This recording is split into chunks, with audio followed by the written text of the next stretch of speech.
What's up you guys, this is Junior Trader, and in this video we are taking a look at QQQ and SPY, that is Nasdaq 100 and S&P 500, and we'll take a look at tech stocks, Microsoft, Apple, Google, Amazon, Meta, and Netflix. So it's gonna be very quick, very informative. All the information that you need is concised here, and by the end of this video you will know everything what you have to do, how you can make your own decisions based off of these technicals that I'll go over with you in this video, guys. So with that, please hit the like and subscribe, and also please note, none of this is any financial advice. It's only for education purposes. All right, let's begin.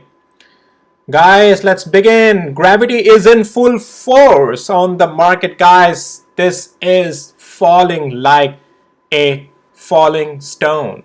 It's catching up onto this gravitational pull. Guys, it's just, the wings are not there anymore. It can't fly, all right? Well, so let's take a look. It's going for a hunt like a bird, right? When it just, puts its wings together and instead of flying, going for a hunt in the water, that's where this QQQ and SPYs are heading. And then we'll see when they make a dip in the water, and let's see if they're going to fly back up. But that's still, it's going to take some while now for the price action to develop that way. Okay. So what I have been saying is QQQ is in the distribution phase up here. We have lost all the $441 level, lost 20 days moving average, 50 days moving average, even rejected underneath of all of that, talking about, I have said all of this, talking about it for, I know you have gotten deaf by now listening to me saying this is a distribution phase back then, right? So guys, but things are working out just how we predicted. Now, we are still in the free fall, guys. That's what I have been saying. This is the start. This is the start. $421 level is the level that we are watching. We'll come down to there. We are very close, guys. We are very close. I won't be surprised if step by step eventually we come down to 200 days moving average. But yes, QQQ is full on bearish, guys. Let's take a look at hourly interval. Constant lower highs, lower lows. No coming back, guys. No coming back. Lower highs, lower lows. Lower highs, lower lows. I can take you back in the past, all these lower highs, lower lows, lower highs, lower lows. Guys, we are plummeting below 200 hours moving average as well. Am I seeing any upside? No, I'm not. If you say junior trader, but still, what if QQQ wants to become bullish tomorrow? What do we have to see? What level? If QQQ first can get above 425 and close above 425, that may be something. Okay, we are heading into some consolidation, possibly some rebound may come, but guys, it's not a bullish structure. It's not bullish structure. If QQQ tomorrow can close above 428, that's when I would be like, this seems like a start of a consolidation. All right, but that might give you some intraday long, some bullish side, but we won't still make the structure bullish. QQQ has to go a lot through the changes in the consolidation first before becoming bullish. Intraday, yeah, if it gets above 424 tomorrow, you can trade some upside. Only intraday though, and that would be only chasing the level to 420. It's $4 move to the upside. But anyways, I think it's bearish. It's going to continue to fall. Just my opinion. Rebounds, in my opinion, will be shorted. This thing still has more room to go lower. SPY. So SPY is also full force in gravity. Gravity has just taken over this thing. I have been saying that it's going to continue lower. I won't be surprised if SPY comes to $477 level or also meets 200 days moving average. Let's go to hourly interval. Let's talk a couple of things over there. Am I seeing any bullish structure? No. Am I seeing bearish structure? Yes, all over the market. Let me actually adjust something here. If you need access to my tools, links are in the description below of this video, guys. Okay. So here we go on the hourly interval. If we want to see SPY starts to become bullish, first we need to even capture 503, and then we'll start to talk about, okay, maybe a day or two upside may come, but that will not make it full on bullish. SPY is way far away from being bullish again. This has a room to continue to fall and fall and fall and fall. All right, as I say, if any upside has to come, that will be first it has to recapture 503. Otherwise, no, it will be either consolidation or rebounds will be shorted, or it's just going to continue to fall. That's pretty much it. Bullish, no. Tomorrow, if 503 it gets above that, some upside may come, but some structural upside may start to build, and as I say, bullish sentiment might start to come in top, but until it's not even in the matter of talking about it. Okay, Good stuff. All right, guys, now let me show you other tech stocks, and in some of these stocks, I have my position as well, right? Microsoft making me money. I love it, love it, love it. Look at this thing. I have a short play on this, right? I told you about it. Uh, Before even I took this play, I talked about with you all the things. I provide my plays before I even take those, right? I talk about, okay, guys, if this level hits here, this is where I'm planning to enter tomorrow. But again, these are only for education purposes. The reason I am providing my trades as well, how I'm doing it, so that I give you the thinking process as well behind the scene, what all things I'm looking for before taking these trades, because my intention is to teach you how you can make your own decisions. I'm not here to tell you what you have to do. I'm here to give you the process and educate you how you can yourself think through the things, because I play no role and no part in your decision making process. I play no role and no part in your financial decisions and outcomes. If you make money, that's completely on your own dime. If you lose money, that's completely on your own dime. If you find any you know good content on my channel, I'm very happy about that, but I play no role and no part in any of your financial outcomes. Okay, so Microsoft, I'm loving it. Great play for me, and I'm just slowly and slowly gonna size out in this thing. And I like to size out in the profits all at all these intraday levels and significant level. I think Microsoft has a room to come down to 397, and then I'm watching the level of 384.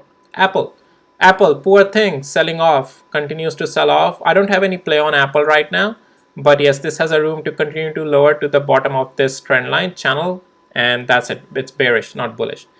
Again, well, one more thing I can talk about on Apple. Let's go to the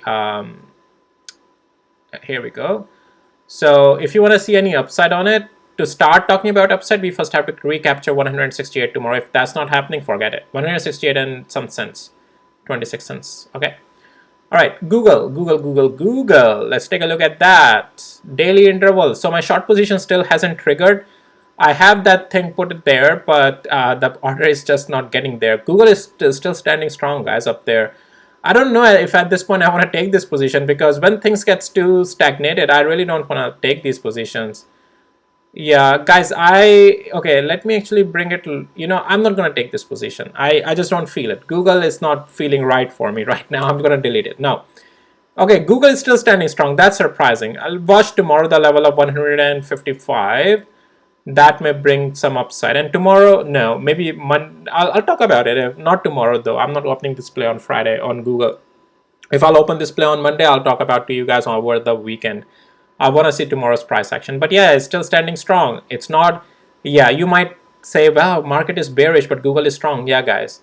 Google is, unless and until it's not losing 155, it's not bearish. It's not changed. It hasn't changed the structure yet. It is still trying to hold itself up. I don't think it's going to hold itself, but it's trying to hold itself up there. So Amazon. Okay, I have a short play on Amazon, and my first profit target is hit. And I think, yeah, this is where the play is over. I know I had my full, I think this thing can continue lower, but I'm happy with this play. So yeah, this was the short play, and just looking at it, my order is filled. I mean, my position is closed, and this was it. Made money. I'm happy. Can it continue lower? Well, market is selling off. It's looking bearish as well. I think it's still in lower highs, lower lows. It can continue lower in my opinion. But I'm happy with the trade that I have taken so far. Why I'm hesitant of carrying it lower right now? Because I think the where it is at 178 and 34 cents, I think this has a room for some choppiness here, guys, at around 50 days moving average, because the slope is too steep on this still. I think this may chop around here a little bit before cracking again after some rebound. But cool off is imminent in my opinion, but we'll see. We will see. But yeah, my play is done on this thing. Meta's, yeah, still trying to hold itself up there. But I think once we lose the level of 487 and 22 cents, there's just much more downside that is about to come. Yep, I think with the whole market, Meta will also cool off. Right now on hourly interval, let's see what it's doing. Wow, rejected underneath of 200 hours moving average today. Wow, look at the sell-off after rejecting there. Yeah, I think it has a room to continue lower, but it will be a slow grind on this thing. But I think it will also fall. Netflix. On Netflix, I have a Oh, wait. Yeah, I have a short play.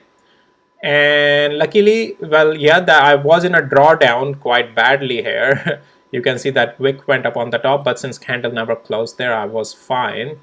Let's take a look at 5 minutes. Wow, yeah, Netflix really like shook the market today. Oh, sorry. Yeah, how did not notice uh, the earnings here on Netflix? Yeah, guys, I'm sorry. I completely missed out on these earnings on Netflix. So after market close, that was today. So they have a surprise, but wait, what did the price do? Yeah, it's still falling. Oh, I'm sorry, guys. This is in the oh, I'm sorry. This is in the post market. I don't know why I was confused that this is a pre-market. Yeah, I'm sorry, guys. I didn't know about Netflix earnings today, and because I'm just trading this technically. I didn't even notice. Wow, wow. But yeah, good thing I had a high drawdown up there. But anyways, still in the money. Good thing. Otherwise, would have been in the stop loss. Yeah, so I think Netflix will continue lower now. Just looking at the gap down as well. Now it's gonna fall. Oh wow. Wait. Okay, guys, I'll have to check because I think my oh, because how I do it is that my stop loss are on the hourly close candle, like when I have my bot. But when I put my order as take profit, good till cancelled, they are usually not based off of hourly candles. They are more like 5 minutes interval or so. Let me see. I have to check, but I think my order would have been filled as well down here if one of these candle closed it. Okay, I'll see. But looks like I wow, looks like I already made all the money on Netflix. Wow, the target is hit. Well, I have to check if the position is closed or not. But anyways, at this point, I would like, if the position is not closed on this yet, I would like to carry this much lower. Anyways, I'll provide you update tomorrow, guys, on this, what happened with this thing. All right, okie dokie, guys. Well, that's it. Netflix is also falling. I'm in the money, loving it, loving it, loving it. All right, guys. With that, I'll see you in my next videos. I hope you found it helpful. If you need access to my tools, links are in the description below of this video. Bye.